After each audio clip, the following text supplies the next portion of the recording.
और सिर्फ उन दोनों की ही नहीं बल्कि वो मनफरह की भी जान थी। वो हर माह अपनी सैलरी में से उसके लिए गिफ्ट्स भेजती, उसकी पिक्चर्स महरीन से मांगती, इसे देखती और देख देख कर फिर से जी उठती। इसका बहुत दिल चाहता कि वो कराची जाए, अनाबिया को अटकाए, इसे ढेर सारा चौमे, इसको खूब अपनी गोद में घुमाए, लेकिन ये सब वो सिर्फ सोचकर ही रह जाते।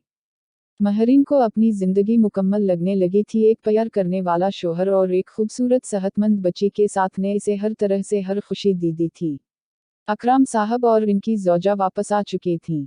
दोनों दादा दादी का ज़्यादातर वक्त अपनी पोती के साथ ही गुजरता। अरहम और अफसा मुस्तकिल तौर पर अफसा की अम्मी के घर शिफ्ट हो गए थे। वजह अफसा के बाबा की डेथ थी, जिसके बाद अफसा की अम्मी घर में अकेले रह रही थीं और अभी इद्दत में थीं, तो अकेले रहने की वजह से उन्हीं की मुश्किलात पेश आ रही थीं। इसीलिए सबकी रज़ा से वो दोनों अपने 1.5 के बेटे को लेकर वहीं शिफ्ट हो गए थे। अकराम साहब अपनी अहलिया को लेकर दोबारा इस्लामाबाद चले गए थे क्योंकि अब्बा जान की तबीयत अचानक बहुत ख़राब हो गई थी, इसीलिए वो इनके पास चुके गए थे। अब मुल्क हाउस में सिर्फ शरीम, महरीन और अनाबिया रह रहे थे। शरीम के ऑफिस जाने के बाद जब मनफरह स्कूल से आ जाती तो दोनों अपने अपने स्काइप ऑन करके एक दूसरे से बातों में लग जाती। ऐसे में अनाबिया को देखना, इसकी मासूम हरकतों को देखना मनफरह को बहुत खुश कर दिया था। अनाबिया भी अब मनफरह को पहचानने लगी थी। महरीन अगर कामों में मसरूफ होती तो अनाबिया के सामने लैपटॉप रख देती। अनाबिया ने अब बैठना शुरू कर दिया था। वो मनफरह को देखकर कलकारियों भारती और इसे देखकर इसी तरह खुश होती जैसे वो उसको बहुत अच्छी तरह पहचानने लगी है। शरीम स्टडी में अब भी जाता था क्योंकि रात गए तक ऑफिस का काम अपने कमरे में बैठकर नहीं कर सकता था। उस तरह से अनाबिया की नींद खराब होती थी। इसे नियमित अंधेरे में सोने की आदत थी। वो स्टडी में बैठा काम कर रहा था जब उसने पुराना मोबाइल निकाला तो देखा कि वो बिल्कुल डेड पड़ा है, चार्जिंग बिल्कुल लो थी। इसने इसे चार्जिंग पर लगाया, फिर अपने काम में मसरूफ हो गया। काम से फारिग होकर इसे बिल्कुल याद नहीं रहा कि मोबाइल स्विच से निकाल कर रखना है। वो लैपटॉप और फाइल्स उठाए अपने कमरे में चल दिया। सुबह हुई और वो मामूल की तरह ऑफिस चला गया। महरीन सिफाई की गर्ज से स्टडी में गया।